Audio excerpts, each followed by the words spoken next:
friends, myself Sunil Bharadwaj. I am the faculty of physics. Today I will discuss with you conversion of one system of unit into others. ये आज की हमारे इस video applied physics का एक नया topic है.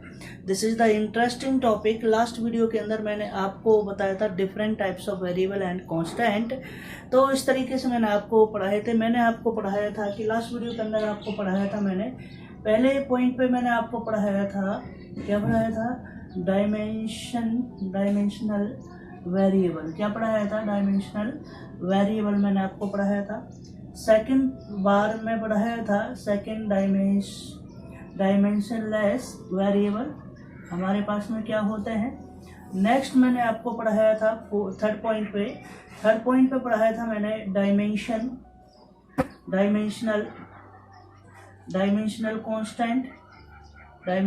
Constant और फोर्थ पे मैंने आपको पढ़ाया था डायमेंशनलेस कांस्टेंट. तो ये सारी चीज मैंने आपको लास्ट वीडियो में करा दी थी. उससे पहले मैंने आपको क्या कराए थे, डायमेंशनल फॉर्मूला. ये सारी चीज में मैंने आपको बताया था.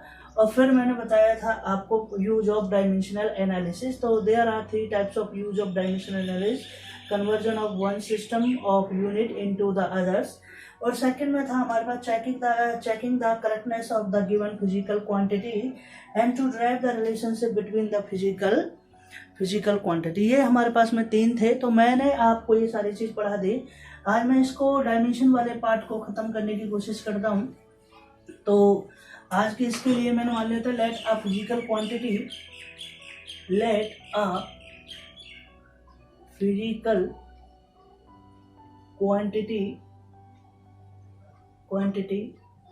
x can be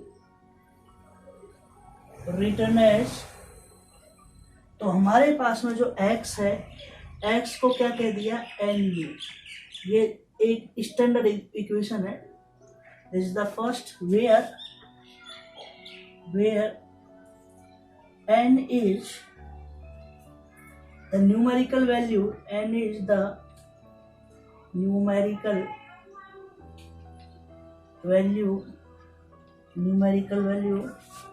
of the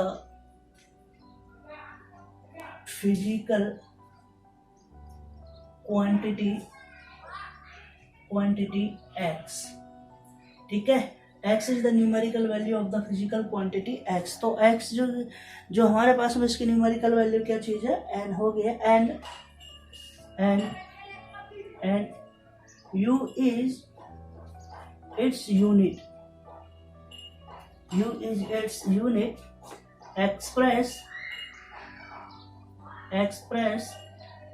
in terms of mass, length and time. तो ये सारी चीज में आ जाएगा. u जो है हमारे पास में its unit express in terms of mass, length and time. तो हमारे पास में let capital M1 L1 T1, capital M1 L1 and T1. ये ध्यान देना, capital L1 T1 and T1 be the fundamental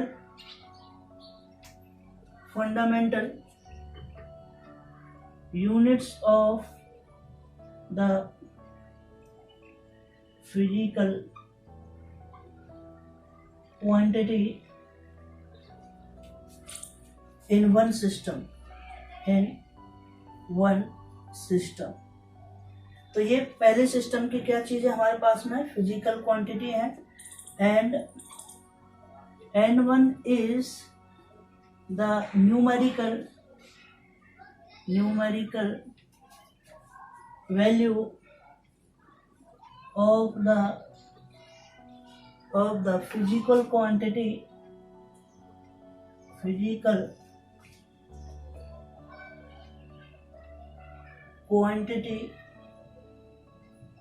in the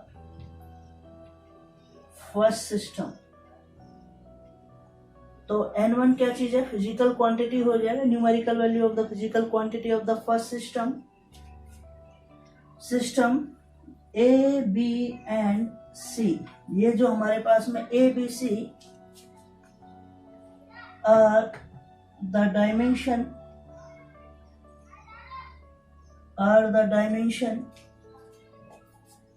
of mass, length and time। तो ये इसकी हमारे पास में क्या रहेंगी, ये टाइम की इस तरीके से ये हमारे पास में रह जाएंगी। तो फिजिकल क्वांटिटी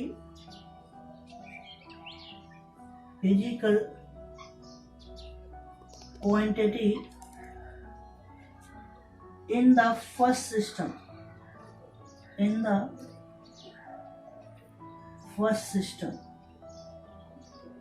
तो x इज इक्वल टू क्या था, n1, और u जो हमारे पास में था यूनिट एक्सप्रेस थी, तो क्या थी, m1a l1b और t1 क्या रहेगा हमारे पास में, c। ये एक्सप्रेशन हमारे पास में आ जाएगा। This is the expression for, इसको ब्रैकेट के अंदर आप डिनोट कर दिए। ये तो मैंने एक फर्स्ट सिस्टम मान लिया जिसको इक्वेशन 2 से कर दिया।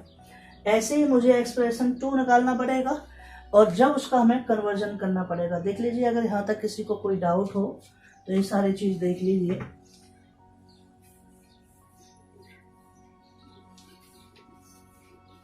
तो इक्वेशन 2 को मैं ऊपर लिख देता हूं जिससे आप याद रहे कि इक्वेशन 2 हमारे पास में क्या थी।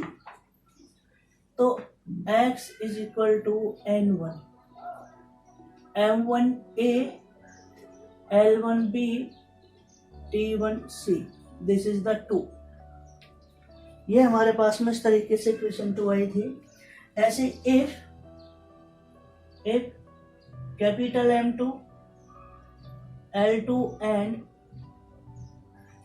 T2 be the fundamental units, be the fundamental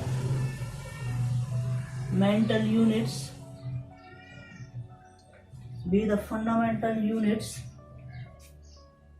of the physical quantity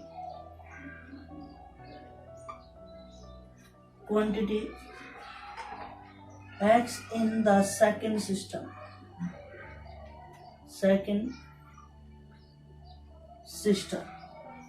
तो सेकेंड सिस्टम की अगर मैं बात करता हूं तो N2 हमारे पास में वो रहेगा एंड N2 हमारे पास में क्या था, N2 B it's numerical value. तो N2 उसकी क्या हो जाएगी, न्यूमेरिकल वैल्यू हो जाएगी। तो सेकंड का जब आप फिजिकल क्वांटिटी की उसमें एक्सप्रेस करोगे तो दिस M2A L2B और T2C, दिस इज द 2, ये हमारे पास में आ जाएगी। Now from equation first and equation second, तो फर्स्ट को क्या लिख देंगे हम, इस तरीके से लिख देंगे।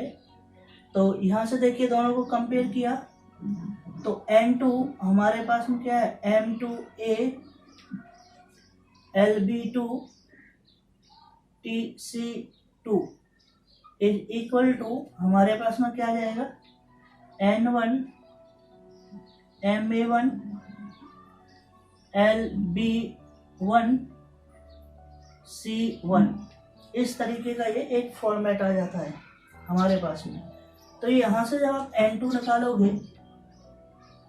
तो N2 जब आप निकालोगे यहां से तो N1 this MA1 LB1 TC1 upon में क्या आ जाएगा, MA2 LB2 TC2 ये हमारे पास में इस तरीके से फॉर्मेट आ जाएगा। ये पावर इनकी क्या है, सेम है। तो इस केस में N2 बराबर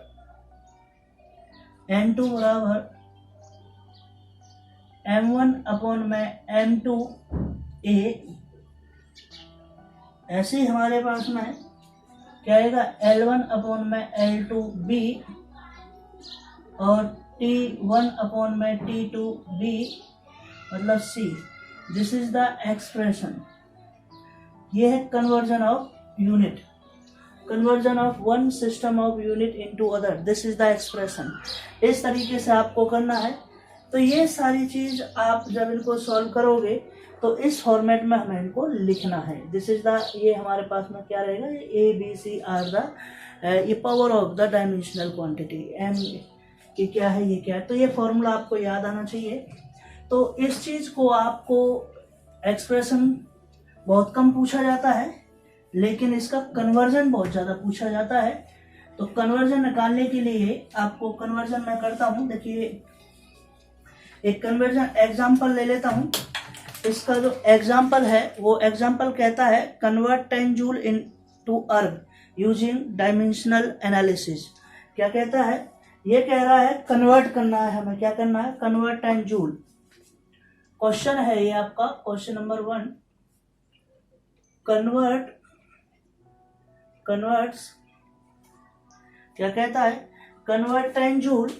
क्या कह रहा है, कन्वर्ट 10 जूल इनटू अर्ग using the dimensional analysis। तो ये केस है, हमें इस तरीके से इसको देखना है, इसका कन्वर्जन निकालना है। तो ये केस आपने इस तरीके से यहाँ पे देख लिया है कि कन्वर्ट 10 जूल इनटू अर्ग। तो ये हमारे पास में इंपॉर्टेंट क्वेश्चन है। 10 जूल को अर्ग में कन्वर्ट करना है by using the dimensional analysis. तो जब आप इसका सॉल्यूशन करते हो तो सॉल्यूशन में आपको पता है सीधे सी बात में कि joule is the unit of किसका है, हमारे पास में वर्क।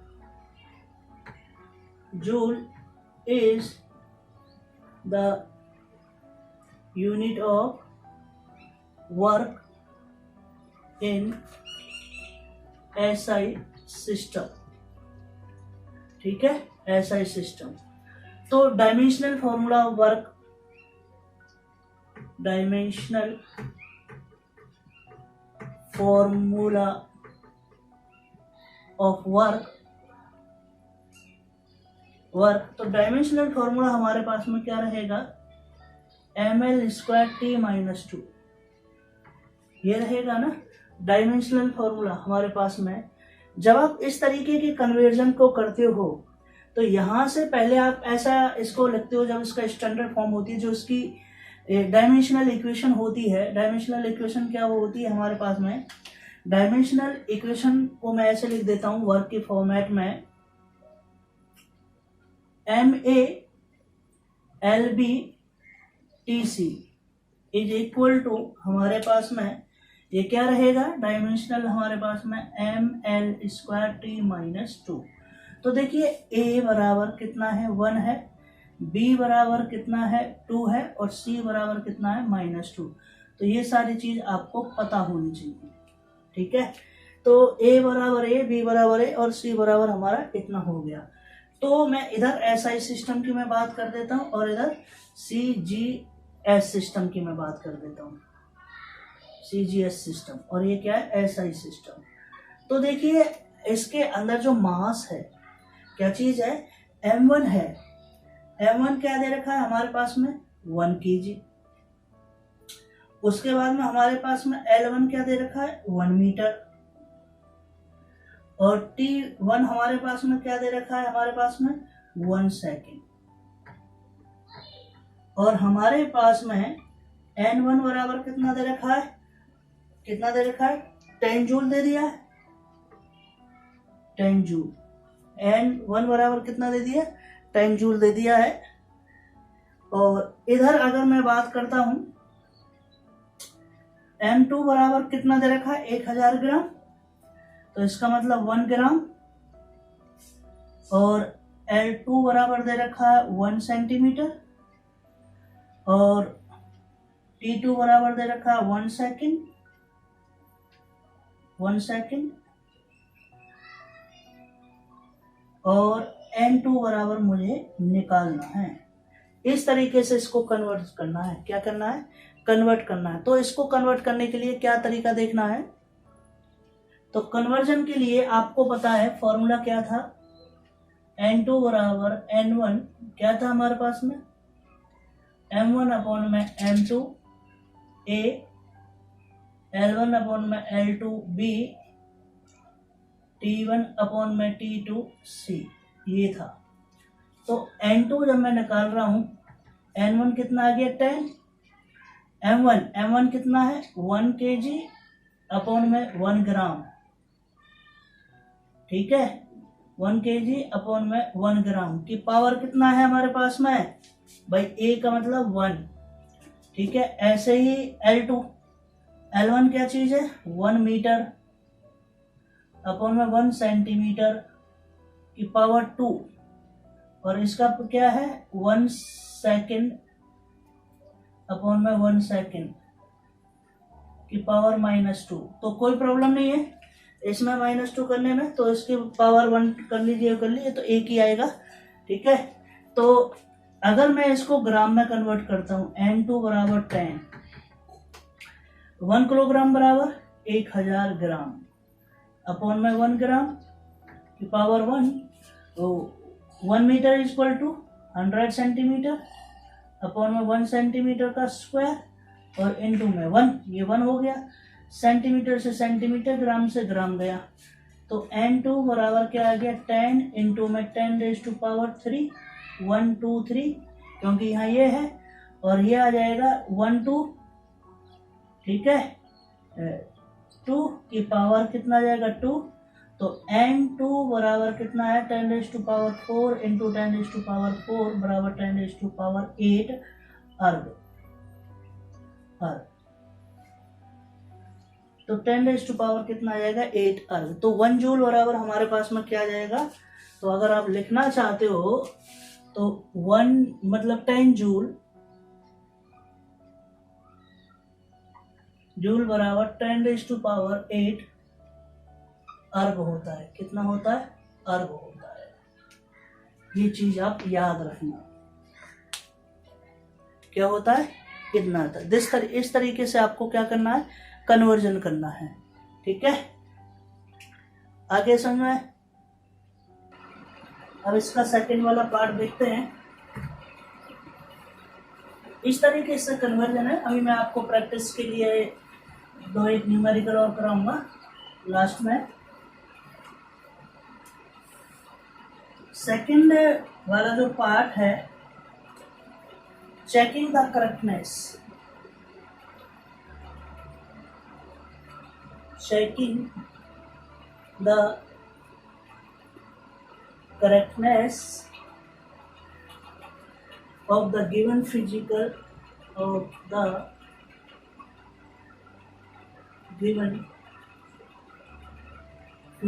quantity,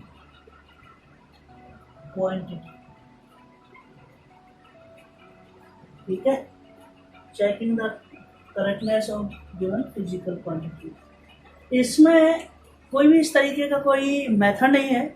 मैं स्टेप आपको लिखवा देता हूँ, आप उन स्टेप को फॉलो कीजिएगा और उससे ही हमें लेफ्ट हैंड साइड और राइट हैंड साइड की फिजिकल क्वांटिटियों को क्या करना है, इक्वल करना है। अगर उनके डायमेंशनल फार्मूला इक्वल आ जाते हैं तो वो करेक्ट हैं, डायमेंशनली करेक्ट हैं, अदरवाइज इनकरेक्ट रहेंगी। तो ये केस है।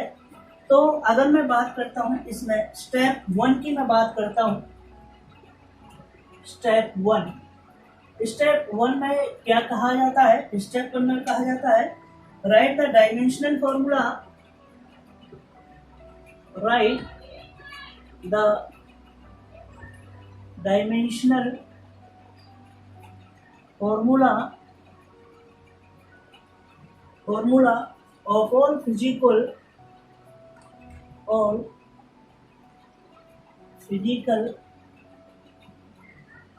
quantities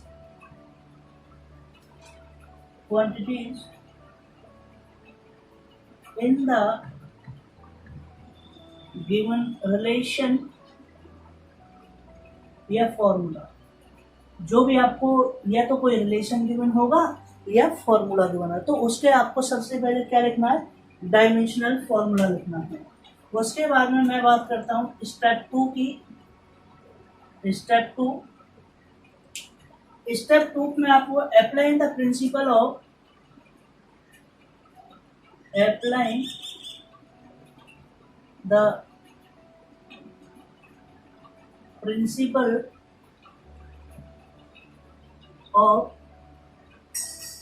homogeneity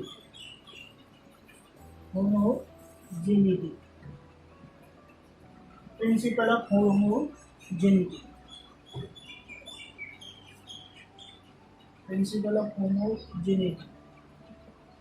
तो ये आ जाएगा। उसके बाद में मैं बात करता हूँ आपसे स्टेप 3 की। स्टेप 3 में कहता है if the dimension of the fundamental unit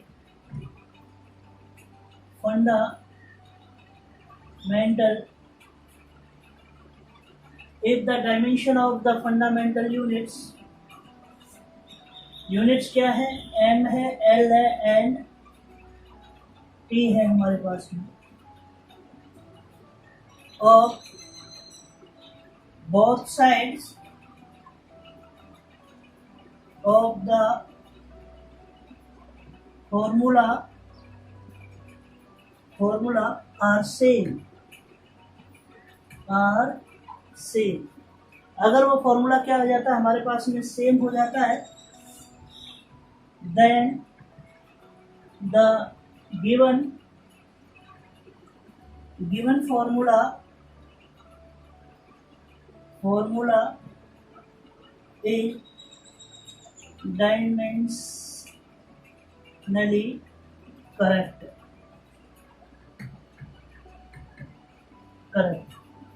ये स्टेप है, ठीक है।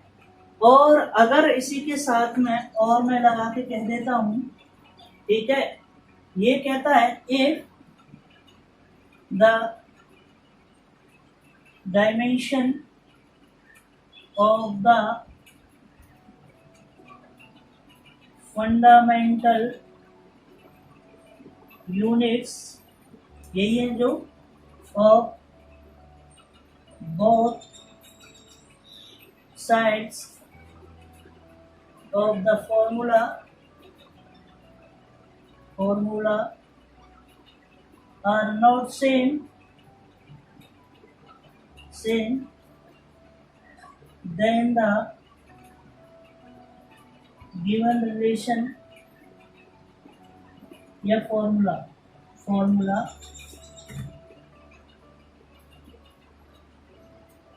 is not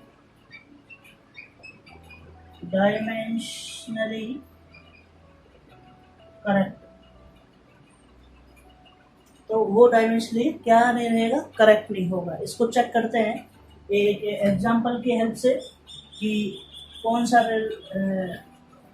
to check the correctness of the given relation.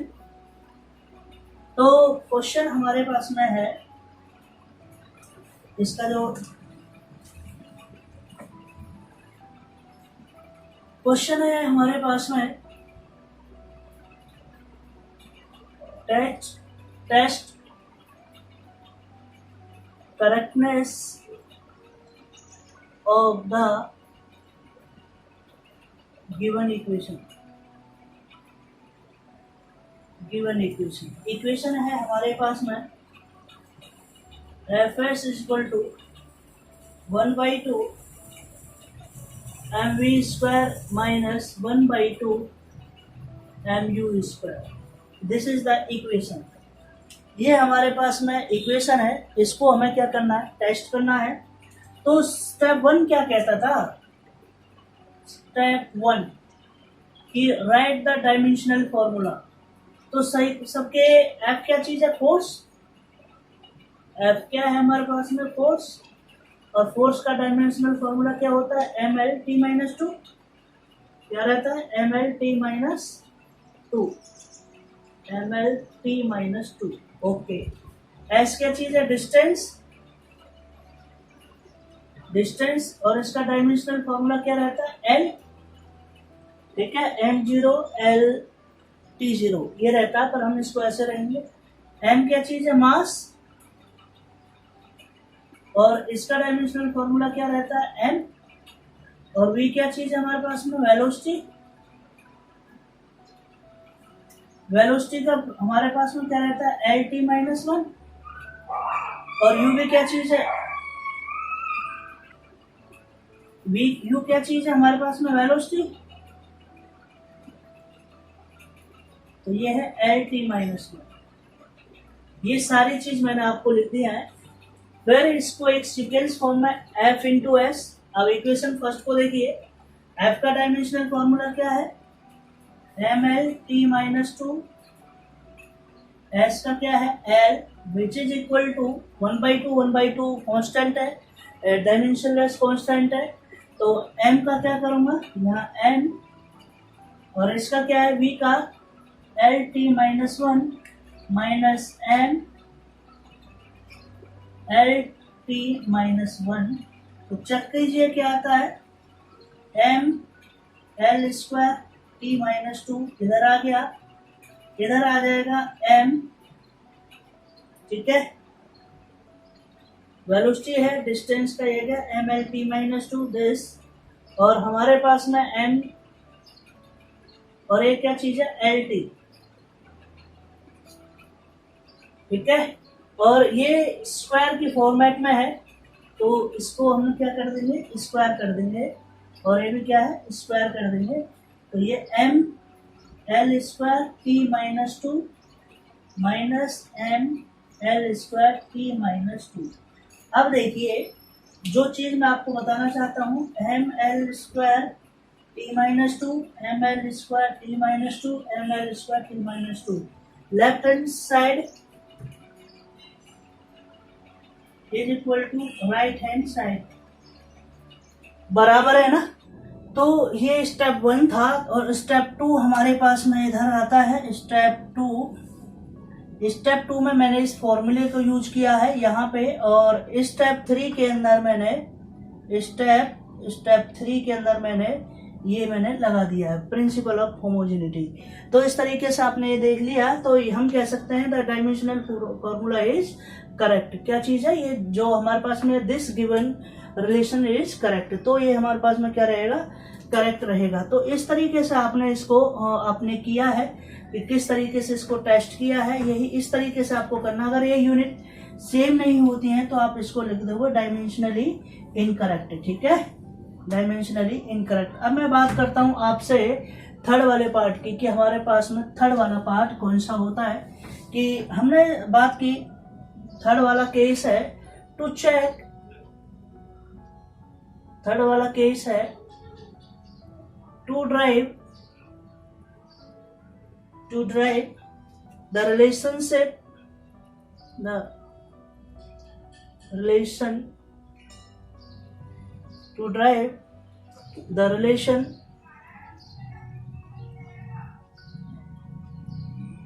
relationship among the various physical quantity,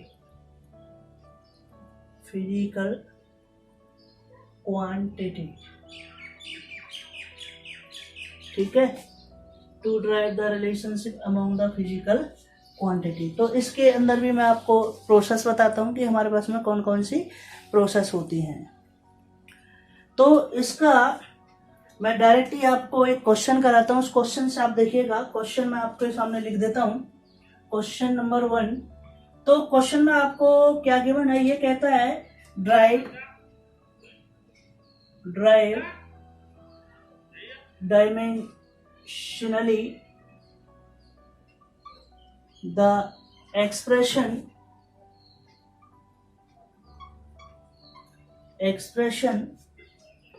for the centripetal force,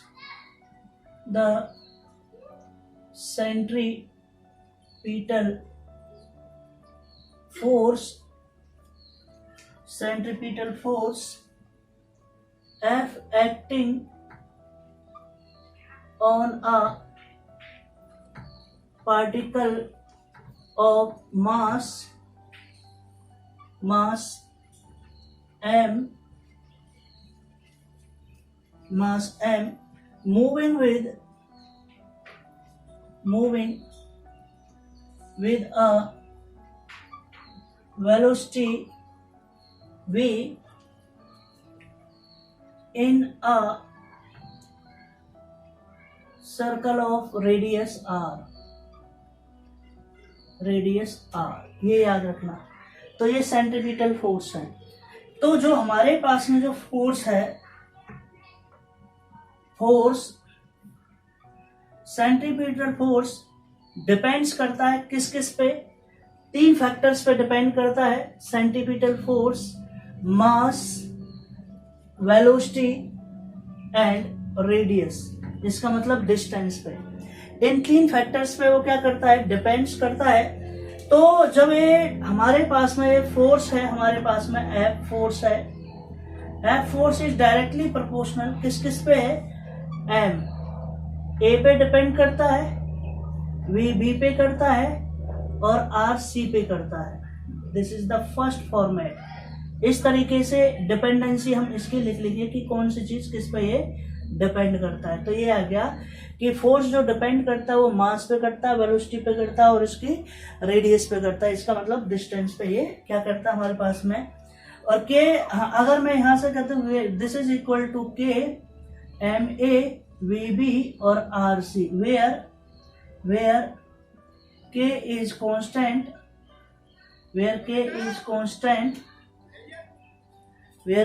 constant, A and B, A, B and C are the dimension of mass, velocity and radius। तो ये सारी चीज आपको पता होनी चाहिए। तो now we applying the principle of homogeneity. तो हमारे पास में इक्वेशन क्या है? F is equal to K M A V B और आर सी। तो डायमेंशनल फॉर्मूले में आपके यहां लिख देता हूं, जिससे आपको पता है। चलो यही लिख देता हूं। Dimensional formula F, dimensional formula of F, F का डायमेंशनल जो फॉर्मूला रहता है वो क्या रहता है? M L T minus two. Okay. Dimensional formula of mass, M की बात करता हूं तो एम आएगा। डायमेंशनल फॉर्मूला ऑफ किसकी मैं बात करता हूं? वेलोसिटी का मतलब एल टी माइनस टू। हमारे पास में क्या जाएगी? L T minus to, L T minus one. Velocity है ना, ये एक्सेलरेशन का होता है। एल टी माइनस वन दिखाई दे रहा है? यस। और आर हमारे पास में क्या चीज है? तरीके से डिस्टेंस ही है। तो अगर मैं बात करता हूं डायमेंशनल फॉर्मूला ऑफ आर, तो ये रहेगा एल। तो ये सारी चीज मैंने लिख दिया। Now we applying the principle of homogeneity. तो now we applying the principle of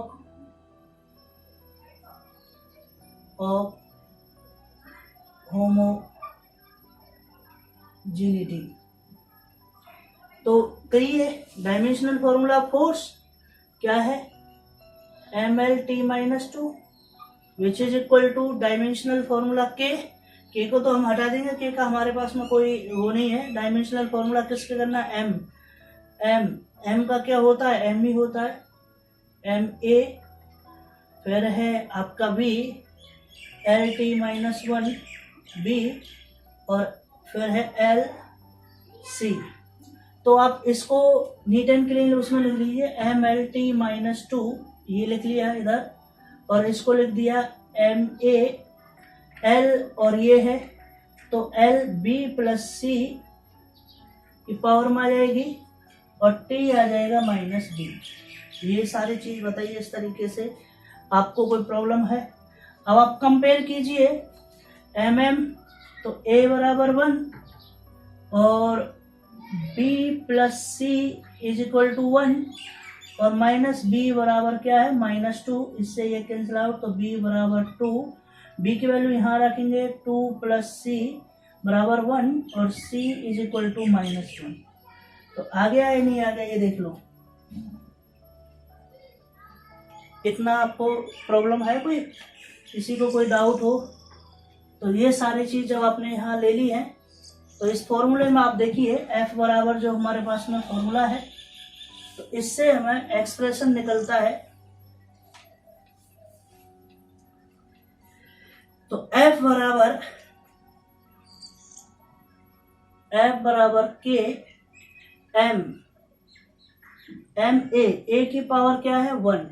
okay, B बराबर क्या है, बी बराबर है 2।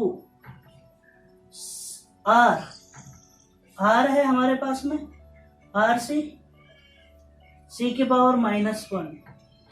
तो इससे जो एक्सप्रेशन बना है, जो सेंट्रीपिटल फोर्स है, F is equal to K M V square upon में आर, क्योंकि इनवर्स को हम लिख देते हैं 1 अपॉन में आर।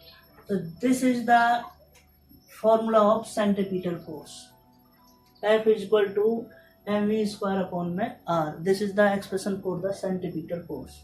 तो इस तरीके से ये आपसे पूछता है कि क्या हमारे पास में expression to derive the relation among the variation physical quantity. तो इससे आप एक रिलेशन भी निकाल सकते हो कि कौन सा क्या है, उसका फॉर्मूला क्या कर सकते हो, इन डायमेंशनल फॉर्मूलों से क्या कर सकते हो, आप निकाल सकते हो। अब मैं बात करता हूँ इसकी limitation of dimensional.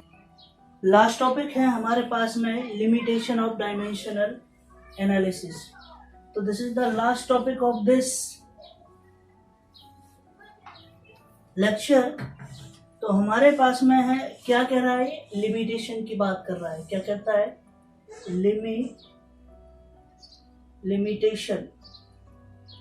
Limitation of dimensional analysis. तो इसकी कमियां क्या क्या थी, ये देखिए। देयर आर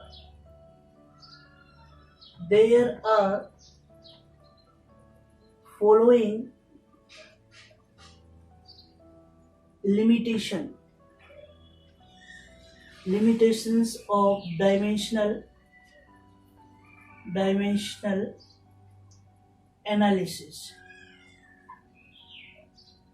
तो ये हमारे पास में थे। फर्स्ट पॉइंट के अंदर आप देखिएगा कि हमारे पास में लिमिटेशन थे, dimension less constant involved in the physical relation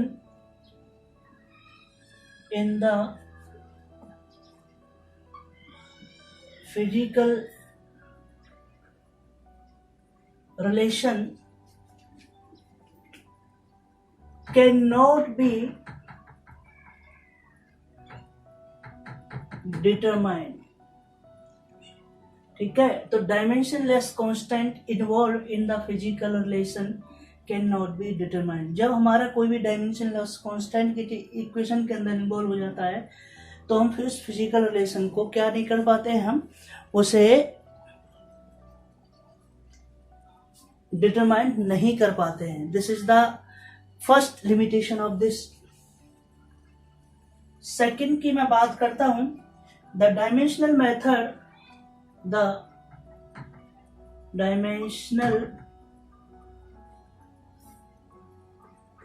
dimensional method failed to drive like this type of relation.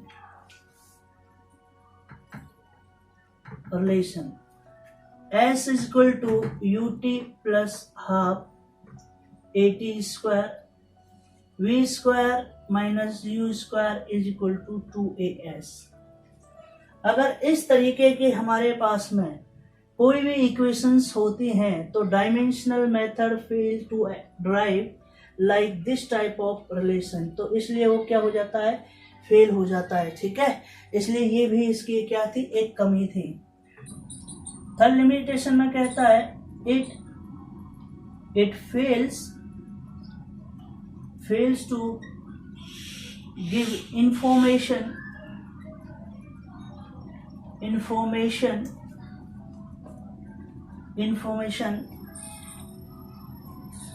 about trigonometric functions,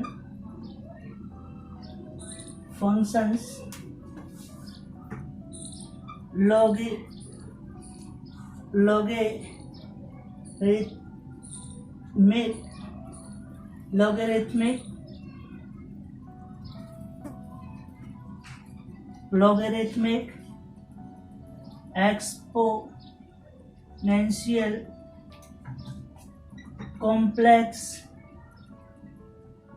complex number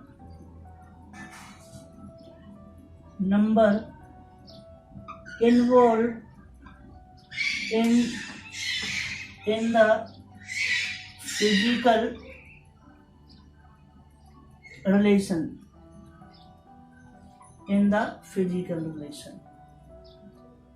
तो ये सारा केस था कि ये फेल हो जाता है ट्रिग्नोमेट्रिक फंक्शन को बताने में, लॉगरिथमिक फंक्शन को, एक्सपोनेंशियल फंक्शन को, कॉम्प्लेक्स नंबर को, जो रिलेशन के अंदर गिवन होते हैं, तो इनको एक्सप्लेन नहीं कर पाता, इसलिए क्या हो जाता है, फेल हो जाता है।